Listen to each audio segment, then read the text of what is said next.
Quero dar as boas-vindas a você que está aqui conosco no Pod Drama. Hoje, nosso episódio de número 1.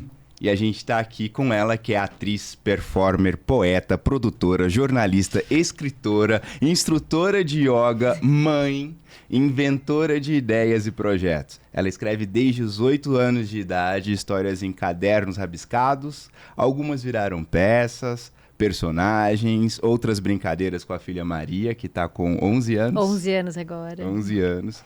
E é isso, a gente está aqui com Ana Cecília Junqueira. Obrigado pela presença, Ana. Prazer estar aqui, muito bom poder estar aqui, dividir com você, estar nesse começo, nessa estreia aqui, sim, né? Dessa caminhada do Pod Drama. E é um frio na barriga danado, viu?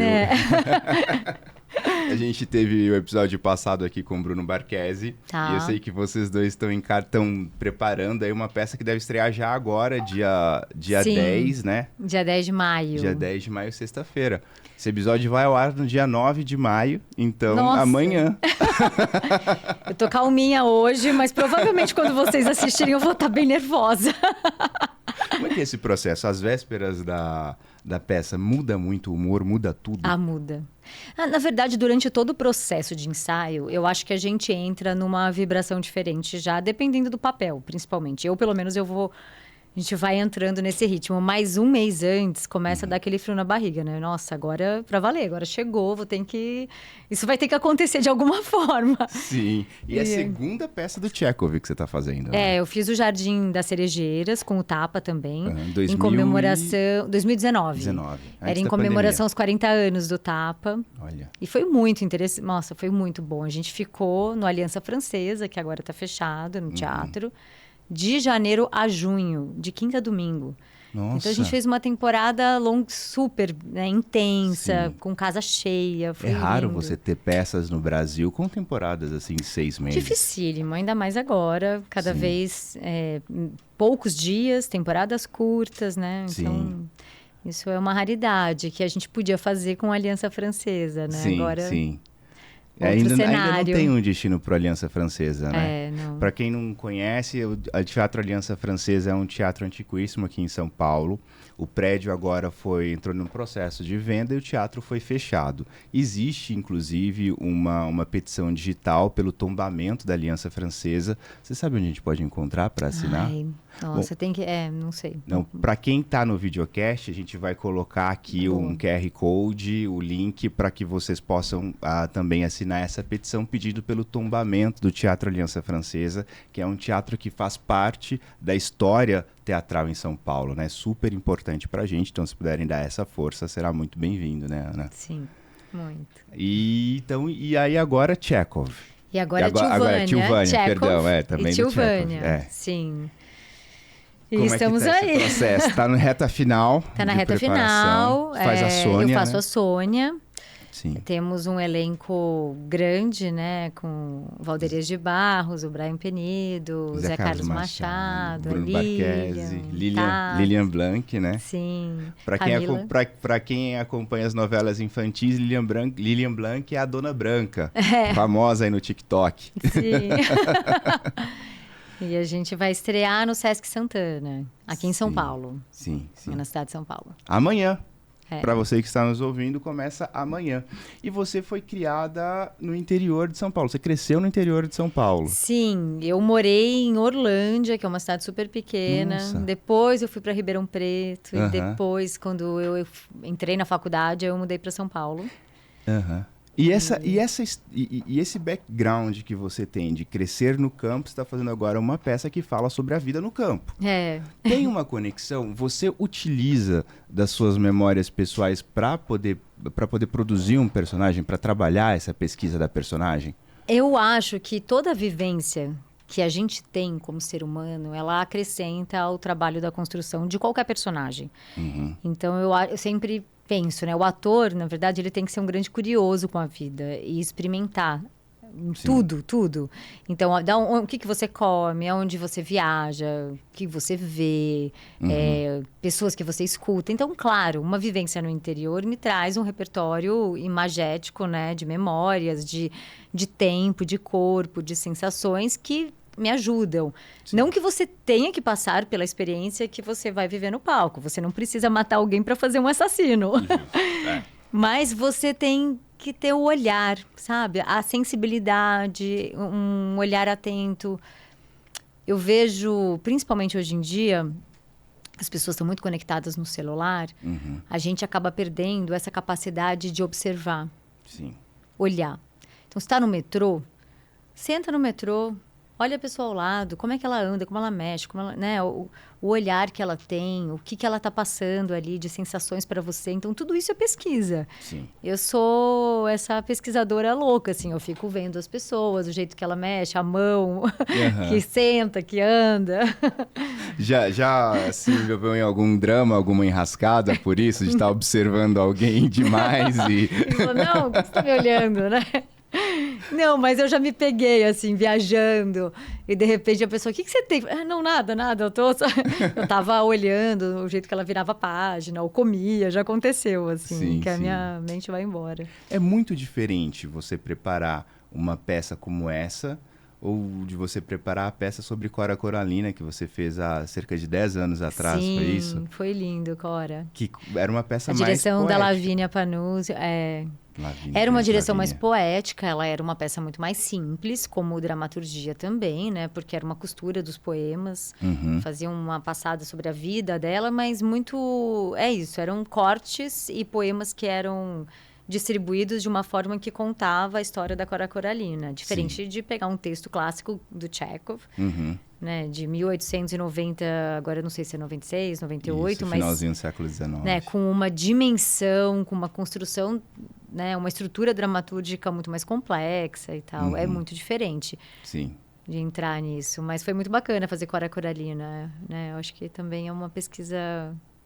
A Cora Coralina é uma mulher muito inspiradora, né? Foi uma mulher, porque ela começa a escrever com 70 anos. Nossa, então, eu não tinha essa informação. Aí você fala assim, gente, eu tenho 44. Eu falo, né, eu tenho muitos anos ainda para começar a construir grandes obras. Dá uma esperança, né? É verdade. A vida começa aos 40, Cissa.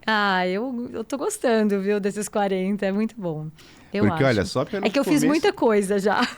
Pelo começo da sua biografia aqui, você se formou em jornalismo pela Casper Libero e em artes cênicas pelo Célia Helena. Sim. E você é pós-graduada em yoga pelo IEP. Sim. Como que você conecta tudo isso? Como que foi a transição do jornalismo para o teatro, do teatro para o yoga? Estavam sempre presentes na sua vida? Foi um após o outro? E como que você traz isso para o seu trabalho como atriz? Sim. Eu nunca... Eu não acredito em um caminho único na vida. A minha cabeça, a minha existência nunca foi assim. Eu acho que a gente vai se deparando com oportunidades e a nossa intuição vai conduzindo. E muitas vezes o que a gente faz no momento da nossa vida, a gente não entende muito o porquê. Tá. E lá na frente aquilo vai se conectar. Eu acredito muito nisso. Então nenhuma experiência ela é desperdiçada, é à toa. Sim. Tudo vai agregar na sua vida. Sim. E eu fui para o jornalismo, eu sempre gostei de escrever. Mas eu já fazia parte de grupo de teatro no interior. Aliás, eu conheci o Grupo Tapa lá em Ribeirão Preto, quando eu era aluna de teatro na escola. Olha, quando legal. eles foram para o interior fazer uma circulação, e eu assisti o Vestido de Noiva, né? Aquela montagem maravilhosa, eu fiquei arrebatada. Eu falei, nossa, um dia eu quero trabalhar com esse grupo. Fiquei apaixonada. Mas eu tinha 15 anos. Você atingiu o objetivo que você tinha com 15 anos. Que legal.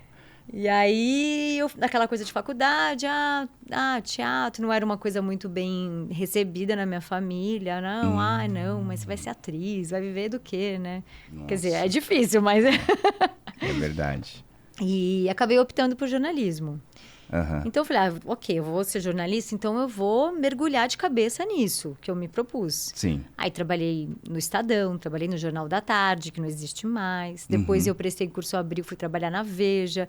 Então eu realmente falei, deixa eu ver se eu gosto disso mesmo, antes de desistir. E eu ouso entrevistá-la. Porque a gente não faz isso muito na vida, a gente... começa uma coisa e fala, ai, não gosto, e muda. Aí começa outra coisa, ai, não gosto. A gente tem que viver até o fim, vai, vive. Tem uma experiência, aquela experiência, né? É igual em cena. Você tá ali testando o movimento de um personagem. Aí você faz um, já desiste e muda para o outro. Não, esgota aquilo, até você ter certeza que aquilo não serve, ou que serve muito. Sim. Então, tá vendo como as coisas já se conectam? Sim, totalmente. A experiência da vida vai indo para o palco, de Sim. alguma forma, para o caminho do ator. Sem Aí, depois, eu percebi que não era mesmo jornalismo. Aí saí da Veja com uma história maravilhosa de um chefe meu, que era muito difícil. E aí eu cheguei um dia na redação, 1h, porque eu saía de madrugada, e falei assim, então, eu tô indo embora, não quero mais trabalhar, tô pedindo as contas. Ah, mas você vai pra onde? Eu falei, eu vou ser atriz. Aí ele ria da minha cara. Você ainda vai me implorar emprego de volta? Meu Deus, que arrogância! Você vai implorar, isso não vai dar em nada. Eu falei, tá bom, mas é o que eu quero, vou. Tchau, tô indo embora. E aí, saí, abandonei, ainda fiz uns freelas por alguns anos. Sim. E falei, vou fazer o Célia Helena, né? E entrei no Célia, que era um curso também que estava mais acessível na época. Eu já tinha inscrição na semana seguinte, assim, eu já... Sim. E aí fiz o Célia e comecei no teatro e fui. E sem parar. Quantas peças até hoje, você sabe? Ai, eu não fiz essas contas. Mas eu não sou uma atriz de quantidades, assim.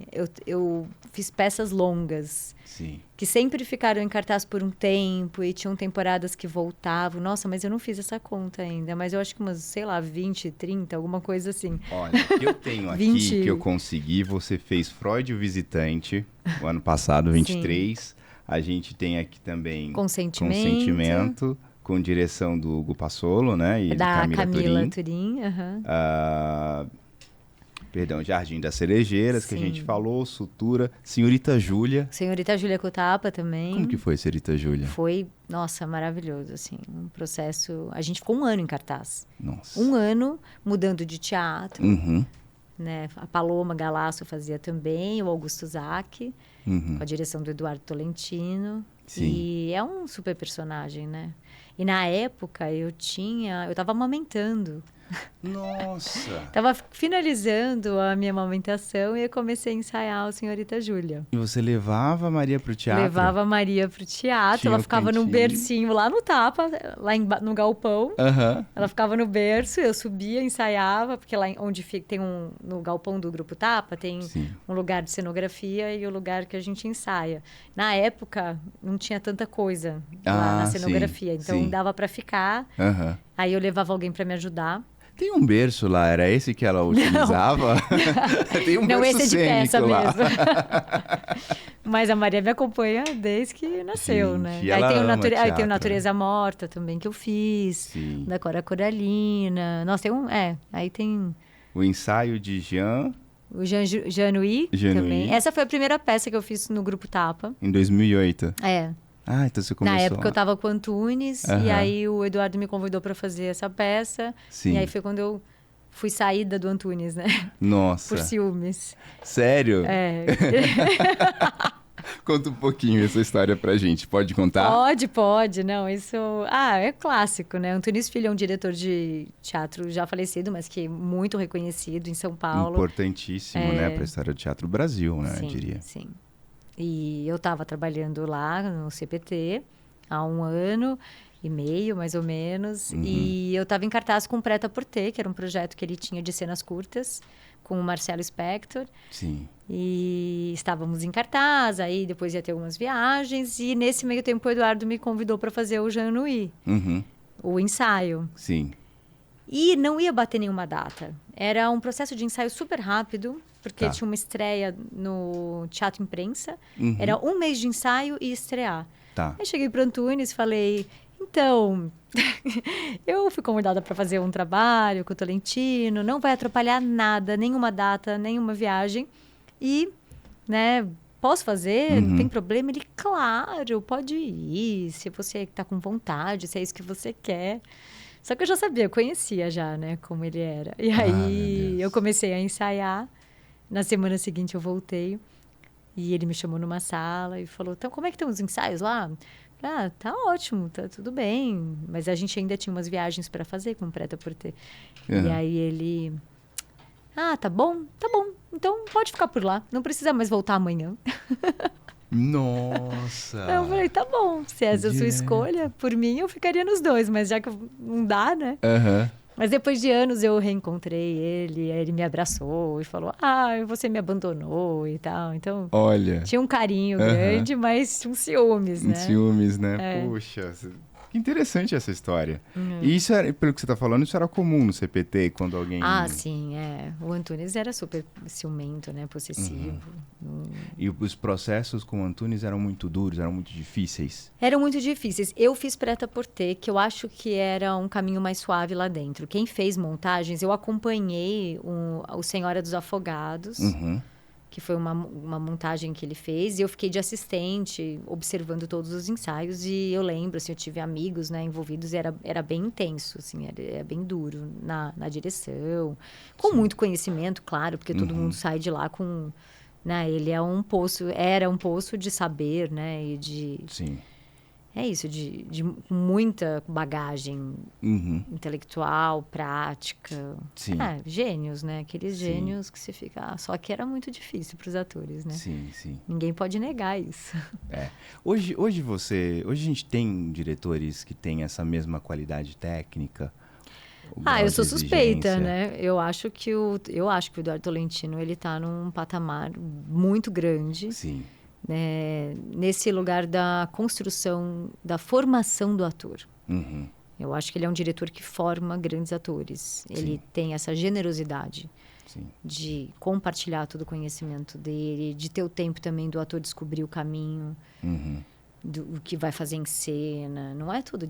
Dá trabalho fazer isso. O diretor quer o resultado pronto, vai, monta, né, e resolve. E eu acho que o Edu tem esse caráter formativo, professoral até, né? No sentido... Ele é extremamente didático, né? didático, isso. Extremamente didático. E é uma coisa que eu sinto falta hoje, assim, olhando, né, no panorama geral. Não sei, eu não trabalhei com tantos novos diretores, então eu não tenho tanta experiência. Talvez tenham, né? Eu acho que dos novos, que nem são tão novos, assim, o Lenati eu trabalhei, o Eric Lenati, o César Batista... O Zé Roberto Jardim também tem esse lugar da generosidade, mas são mais estéticos, plásticos. Eu acho que o Eduardo entra realmente na fala do ator, como você alcança a alma do personagem, como você se expressa. Entendi. Então, muito legal. E você também dirige? Então, não, na verdade, eu fiz algumas direções, mas muito no meio da pandemia. Mas é um lugar que eu dirijo... eventos, né? Dirigia. Então, nesse lugar de direção, eu sempre estive através da Gambiarra Festa, né? Que é um outro negócio que eu tive durante 16 anos. Sim. Para quem não conhece, a Gambiarra é o maior festival de música brasileira do Brasil, né? É a maior festa. Festival não, festa de música brasileira do Brasil, que também tem o Bloco Gambiarra desde 2000, o primeiro bloco foi em 2015. 2015. A festa surgiu em 2008. Ok. E o bloco foi criado em 2015. E a festa... É isso. Eu criei junto com outros sócios. E o negócio cresceu pra caramba. E a gente foi se profissionalizando. E a gente foi aprendendo a fazer, né? De novo, entra naquilo que eu te disse, né? Nada na vida... Eu não acho que nada é muito programado, as coisas vão acontecendo. Se você estiver desperto e conectado com o que acontece ao redor, você vai pegando esses caminhos, né? Esses atalhos. E a Gambiarra foi um atalho muito grande que entrou na minha vida. Olha. Porque ela foi uma festa criada... Ela já começou grande? Não, ela foi criada por amigos que queriam fazer uma festa aos domingos para se divertir. E por que aos domingos? Porque é a folga do ator. É o happy hour do ator. Porque a gente trabalha quinta, domingo acabou a peça, vai pra segunda-feira a gente festa. vai descansar e dormir. Então ela foi criada para os atores nesse intuito de descansar, mas não tinha nenhuma pretensão. Eram, ok, a gente queria ganhar Parece um dinheirinho. Que os maiores objetivos que a gente tem, eles são despretensiosos, né? As coisas que crescem mais, elas não têm uma pretensão de sucesso em si. É o trabalho pelo trabalho, né? É o prazer. misturado com um trabalho, com algum objetivo imediato que alguém possa ter, né? Sim. E aí, de repente, ela explodiu. Em um mês, a gente já tinha, sei lá, mais de 1.000 pessoas frequentando. Nossa. E a gente teve que aprender. Ou a gente perdia a mão do negócio, ou a gente tinha que se profissionalizar. Ou seja, ir atrás do conhecimento. Sim. Então, Sim. ela me trouxe muito conhecimento como empresária. Tinha funcionários, escritório, carteira assinada, gestão, vendas. Eu cuidava muito da parte comercial da festa. A produção, direção de produção. Sim. Direção, né, do show, do que vai ser, qual vai ser a ordem da noite, que atrações que a gente ia conduzir na festa. Então, tudo isso me trouxe muito know-how, né? Marketing, ir atrás de patrocínio, o bloco. Nossa. Então, foi um monte de conhecimento que eu fui adquirindo Você na não prática. tem isso na faculdade de jornalismo, Não. você não tem isso na faculdade, É a faculdade de da teatro. vida. É. A melhor faculdade é a faculdade da vida, ela Sim. ensina. E a importância de começar, né? Porque vocês simplesmente começaram, então. É. Vocês tinham uma ideia e nuances de como fazer uma festa. Mas aí como que fica esse seu trabalho de direção na festa? Porque você também faz direção artística da festa, a direção, então, produção executiva? Acho que seria mais uma produção executiva com direção, porque é a gente que escolhe. Tá. Então, é um pouco misturado. Escolhia, né? Porque agora eu não faço mais parte da Gambiarra. Eu saí agora em 2000... Nossa, 24? 24, estamos em 24. 16 anos. Nossa. São 16 anos de festa, mas a gente escolhia muito coletivamente. Então, Sim. que artista que a gente ia convidar, né? Para estar no bloco ou na festa. E aí tinha a direção de produção, que é organizar tudo isso. Sim. Que horas que vai tocar, o que precisa, questões técnicas, som, luz, rider, aí venda. Nossa, tudo. 16 anos é um casamento juntos, né? Total. Total. E você estava comentando, essa tomada dessa decisão, como que foi esse processo para você? Não foi do dia para a noite, teve todo um processo. Você utiliza de meios místicos, porque você trabalha com yoga. Yoga tem um pouco de misticismo também? Então, o yoga carregou essa fama de uma coisa mística muito lá no início, quando o Ocidente começou a ter contato com o Oriente. Tá.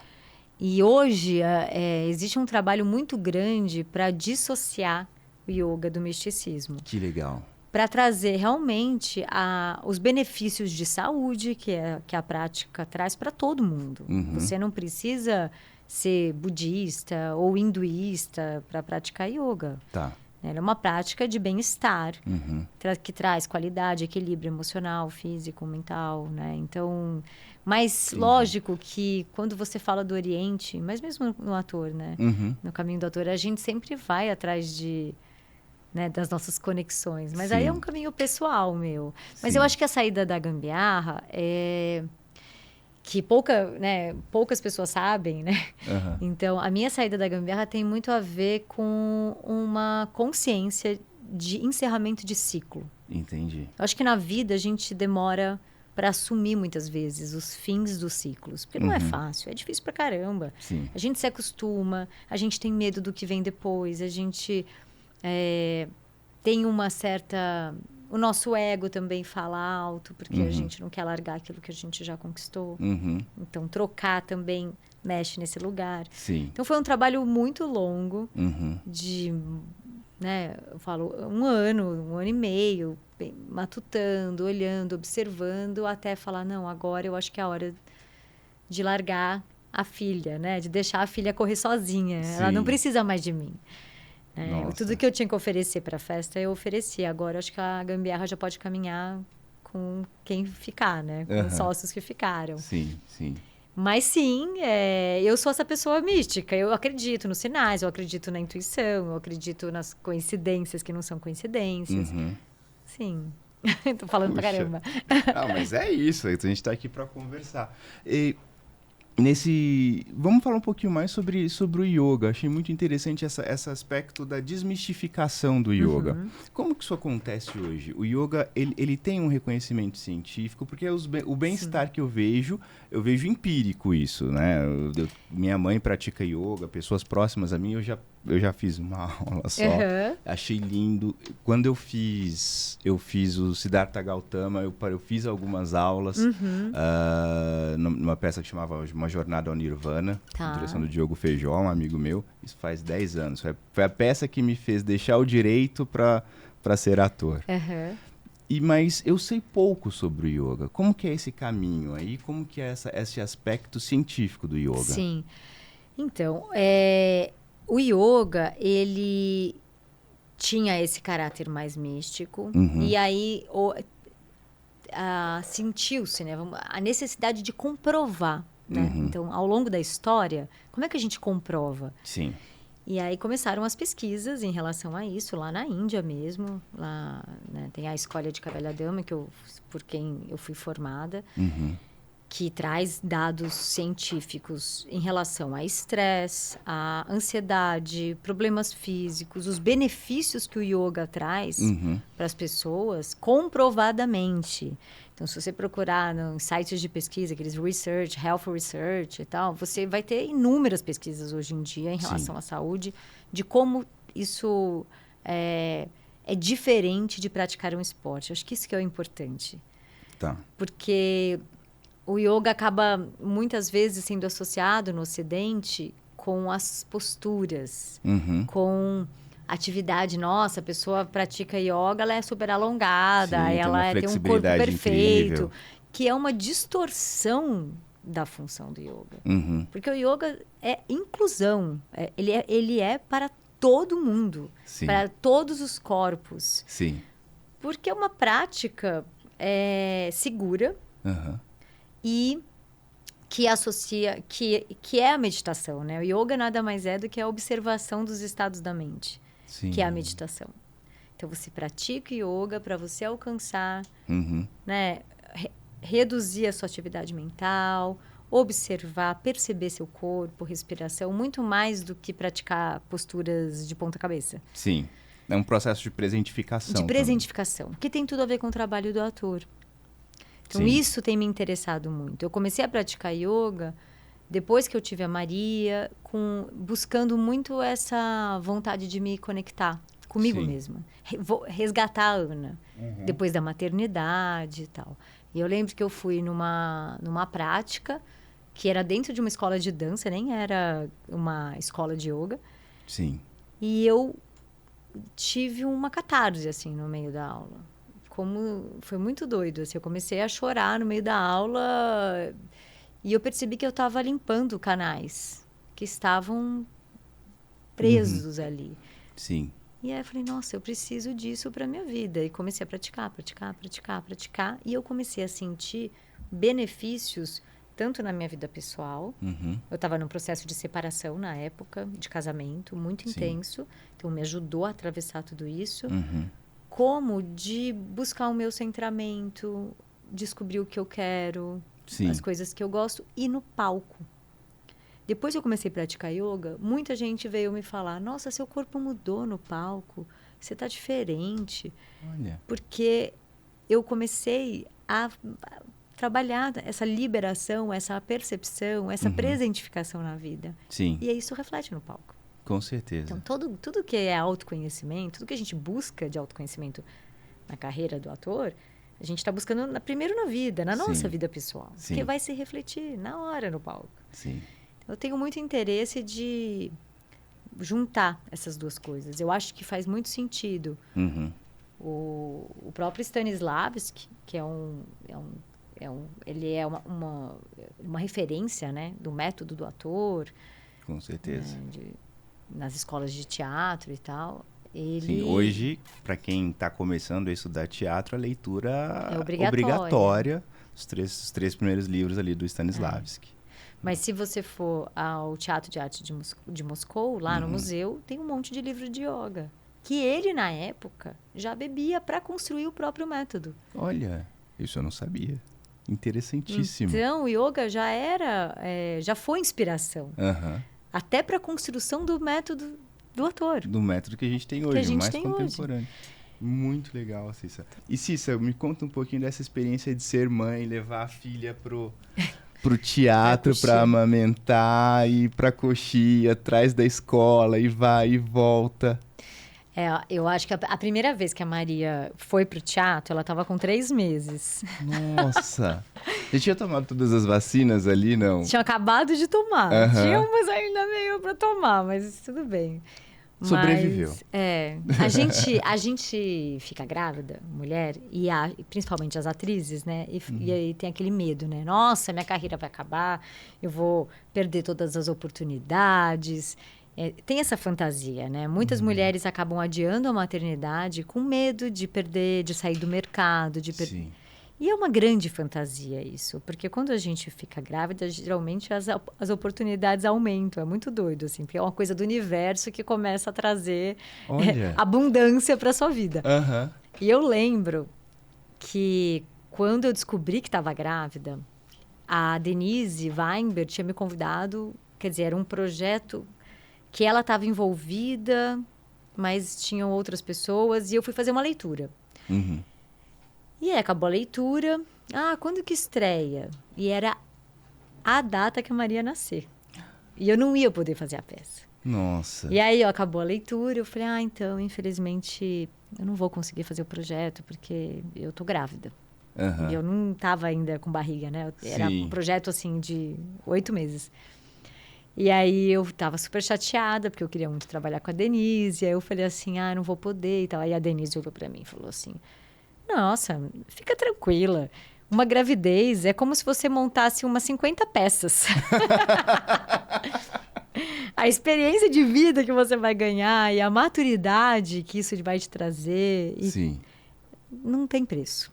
Vai ser feliz e vai ter sua filha sem culpa e tal. E aí, tive a Maria. Depois de 3 meses, o Sesc me liga.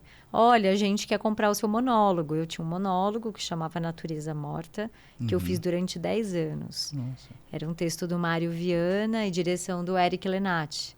E aí o Sesc me liga e fala, olha, a gente tem uma pauta de 1 mês e meio aqui no Sesc Ipiranga para você voltar com o seu monólogo. E eu tava assim, recém-parida. Aí eu falei, claro que eu vou, não vou perder essa oportunidade. Depois eu resolvo o que eu faço. Sim. E aí a Maria e a peça, a sorte é que era um monólogo muito curto. Tá. Tinha meia hora. Ele era um jorro, assim, era de fala, ele era super intenso. Sim. Mas ele tinha meia hora. Era uma mulher que tinha matado o marido para ir atrás do próprio sonho. É um texto lindo do Mário. É o drama. É o único drama que o Mário Viana escreveu. Que hoje ele escreve novelas e é comediante, meu amigo querido. Sim. Mas é o drama dele. E aí era assim, eu dava de mamar. Uma pessoa ficava com a minha filha no camarim, entrava, fazia a peça, saía, ela já queria de novo, porque ela estava desse tamanhozinho. Eu lembro de eu trocando fralda em cima do cenário. Que máximo. E como é que ficou para você esse processo? Porque era um texto pesado, né? Ou ele era leve? Ele era pesado. Era pesado? Muito. Mas então, como era uma peça que... Isso é interessante que você está trazendo, porque como era uma peça que eu já fazia há 10 anos, na época, uns 8 anos, eu acionava muito rápido. Ela existia já. Então, eu conseguia muito desligar e ligar. Então, ok, tô amamentando e eu tava toda de sangue, tipo, né? E saía. No Senhorita Júlia, que foi depois de 6 meses, eu já tive muita dificuldade e eu optei por parar de amamentar durante o processo de ensaio, porque estava muito intenso. Tá. Eu percebi que eu estava... Não estava, sabe? Aquela conexão não estava rolando mais. A Maria também já estava comendo, já. Então, já tinha amamentado 10 meses. Eu já estava feliz também com isso. Nossa, porque amamentar é até 6 meses, né? O mínimo que dizem. Mas tem gente que amamenta até 2 anos, né? Sim. Assim, 1 ano. Sim. É a média, assim. E ela foi até 10 meses, então ela ainda ultrapassou esse mínimo. Já estava num tempo bom para mim, Aham. né? Porque isso é muito individual de cada mulher, não existe regra. Tá. Cada mulher estabelece o seu tempo de amamentação, Uhum. quando pode amamentar, que a gente Sim. também tem que entender que às vezes não rola, né? Tem muitas- Licença maternidade é de 4 meses, né? 4 meses. Nem todas as mulheres conseguem, nesses últimos 2 meses, Exato. organizar. A realidade de cada mulher, aí entra muitas outras questões, Sim, né? sim. Questão social, financeira e tudo. E hoje a pressão para a mãe, com o acesso a tantas informações que a gente tem, parece que ela é muito maior do Muito. que era 20, 30 anos atrás, né? Que tem que ser profissional, mãe, amamentar, ser bonita, é uma loucura. E parece que qualquer coisa que você faz vai traumatizar o filho para É, sempre, né? Tudo é culpa da mãe. Mas isso o Ai, Freud meu Deus. dizia, né? Não sei se ele dizia, gente. Eu não sou um freudiano, não sou. Mas foi isso. Então, já num processo de criação de personagem, eu achei complicado. Em determinado momento, eu senti que a energia estava muito pesada ali. Tá. Eu não estava conseguindo desconectar. E aí eu optei por parar. Para proteger a Maria. Para proteger a Maria. Nossa, é uma decisão difícil e muito E bonita, muito né? interna, assim, muito pessoal de cada atriz, de cada ator. E eu sentia que tinha uma energia sutil pesada naquele processo e eu precisava parar. Você foi julgada por isso? Não, acho que não. Dentro da minha família, entre amigos, não. Acho que não. Mas talvez possa ser julgada por alguém que esteja assistindo. É possível, é possível. A gente tá colocando aqui, mas olha, muito obrigado. Mas é a minha realidade. É muita generosidade sua tornar pública essa decisão, compartilhar com todos os nossos ouvintes e espectadores. Puxa, muito bonita a história, Cissa. Cissa, vamos mudar um pouquinho o tema aqui. Teve uma reportagem, uma entrevista que você deu há 10 anos atrás, onde você dizia que você acreditava no voto secreto, não panfletário, não manipulador de outros, não preso a ideologias. O voto tem que ser espelho do seu caminho de vida e das coisas pelas quais você já passou e deseja passar. E isso só interessa a cada um. Isso foi há 10 anos atrás. Foi em 2014. Era uma época que estava eleição presidencial. A gente está se aproximando agora de eleições municipais. A gente tem uma questão ideológica grande brigando aí. Como que você vê o papel da arte, do artista nesse cenário bipolar, né? Você tem polaridades aí impressionantemente, né, estabelecidas e tal. Você vê situações eu vou usar uma palavra ruim, mas por falta de uma, as mais bizarras situações. Como que você vê o papel do artista hoje? A gente foi muito massacrado, né? Nos últimos anos. E eu acho que isso gera uma reação muito forte em quem recebe. E a gente acaba, às vezes, atropelando a reflexão por raiva. Eu pensei muito isso nesses poucos anos, assim, depois que toda a confusão, né, Bolsonaro, Lula, depois que tudo isso passou e a gente, né, e o Bolsonaro saiu, eu comecei a pensar o quanto que a gente também não se envolve nas bipolaridades. E o artista, ele tem que se ligar muito à humanidade, acima de tudo. É que a gente viveu e vive ainda, né? Tempos tão sombrios que eu acho que levam a gente a essas polaridades. Mas a gente tem que estar atento. Eu tento... É engraçado você ler essa entrevista de 2010, porque ela tem muito a ver com o que eu penso mesmo. Do voto secreto. É uma escolha muito individual, da realidade de cada um. E aí, diante dessa polarização, a gente se viu muitas vezes precisado, assim, né, uma urgência de expor um lado ou uma posição pelo medo. Pelo horror, pelo medo. Mas que o ideal seria que não tivesse isso, né? Que a gente tivesse candidatos com pensamentos diferentes, com propostas diferentes, e cada um pudesse escolher o seu, sem julgamento. Esse é o ideal, né? É o meu cenário idealizado de mundo. Sem medo de você ser expulso do meio ao qual você convive, né? Exato. Brigas familiares, Total, entre amigos que se triste. separaram. Mas o artista, ele é um formador, né? Então, eu acho que ele tem responsabilidade, eu nem diria pelo voto e por fazer campanhas políticas, porque eu acho que eu nem acredito nesse lugar. Mas eu acho que ele tem a responsabilidade de expor e de provocar a reflexão. Sim. Acho que mais do que expor, provocar a reflexão. Concordo. Questionar o status quo. Por que isso? Por quê? Onde que vai levar? O papel da arte é colocar luz, né? Exato. Colocar luz em tempos sombrios. Exato. Então, a gente foi com tudo, mas eu acho que a gente não pode esquecer essa responsabilidade na nossa fala, no que a gente acredita, no que a gente expõe, né? Principalmente quem tem alcances, né? Tipo, quem alcança muita gente, você tem que ter um cuidado. Mas é óbvio que pode ter erro. E nesse mundo que a gente vive, de mídias sociais também, uma palavra pode ser editada, pode ser cortada, pode ser colocada num outro contexto. Então, todo mundo, né, tá pisando em ovos. Ou, ao contrário, tá jogando o ovo na cara e falando, eu sou assim mesmo e vou falar tudo que eu penso. Então, vai proposto também. Né? Sim. Não sei. E seus textos? Continua escrevendo?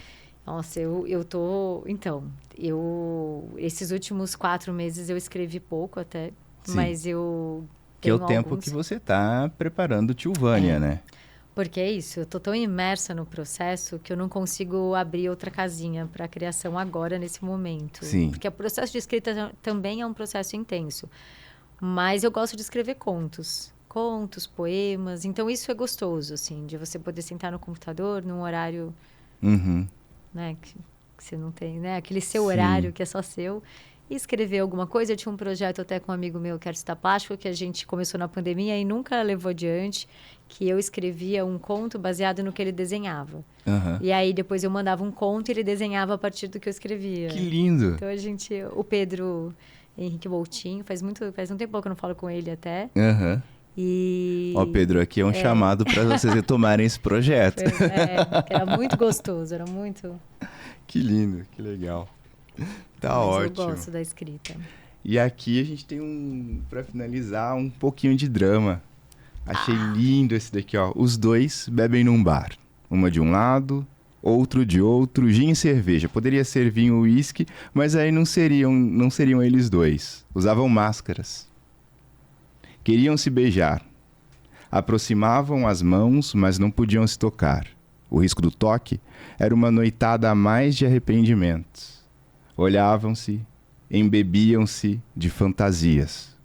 O lugar do impossível mantinha as bebidas geladas e as gargantas secas. Amavam-se, mas não se falavam. Era um jogo de dados e shots diários de vida não vivida.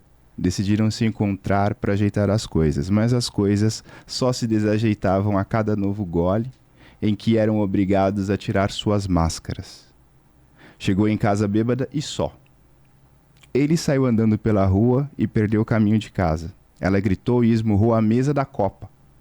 Ele ligou no Netflix para esquecer tudo que tinha dito. Ela quebrou a mesa. Ele mudou de canal. Ela carregou uma cicatriz por 10 anos. Ele bebeu outra dose antes de dormir. Ela se apaixonou por outro cara no dia seguinte. Ele dormiu. E continua dormindo. De onde sai? Eu preciso escrever mais, tá vendo? É lindo. Esse daqui é de 2023, finalzinho da pandemia. Então, acho que tem a ver com essa mistura que eu vivo na minha... Isso que você falou, você faz um monte de coisa, né? Você é empresária, aula de yoga, atriz, mãe, escreve. Eu acho que a escrita tem a ver com observar a vida. Sim. E deixar ela atravessar, na carne mesmo. Então, não necessariamente eu vivi isso. Provavelmente não, mas... Você observa tanto, né? Observo quem está ao meu redor. E a gente começa e se eu passasse, né? E se essa pessoa vivesse isso e aquilo? Como é que eu construo? Mas geralmente é uma sentada, você vai lá, escreve e as coisas vão vindo. Uhum. Eu tenho um projeto de uma peça também que está emperrado. Ai, como a gente, né? Eu preciso terminar. Que é uma pesquisa super longa também da Susan Sontag que eu quero montar. Sim. Mas que eu preciso terminar o texto. Aí, passando Tilvânia, eu vou me dedicar aos meus projetos de novo. Sim. Tá chegando. É Susan? isso. Susan Sontag. Não conheço. É uma intelectual americana. Uhum. Dá uma pesquisada. Ela Sim. tem muita coisa. Muitos livros interessantes também. E ela aborda... Ela é um personagem... Nossa, ela tem ensaios sobre fotografia. Trabalha muito sobre a imagem. Uhum. Só que ela escreve numa época em que a fotografia era a ousadia. Então, como você congela a imagem? Uhum. Né? Isso é real ou não é? Ela trabalha muito nessa linha do imaginário, do real. Sim. E trazendo para a atualidade, né? Tem tudo a ver. Sim. Ela também aborda questões sobre o câncer, Uhum. sobre a vida. Ela tinha uma opção sexual também. Ela, né, era bissexual e depois acabou se assumindo lésbica. Então, tem todo um universo Sim. que eu tenho super interesse em pesquisar. Uhum. E escrever a respeito. E fazer Uhum.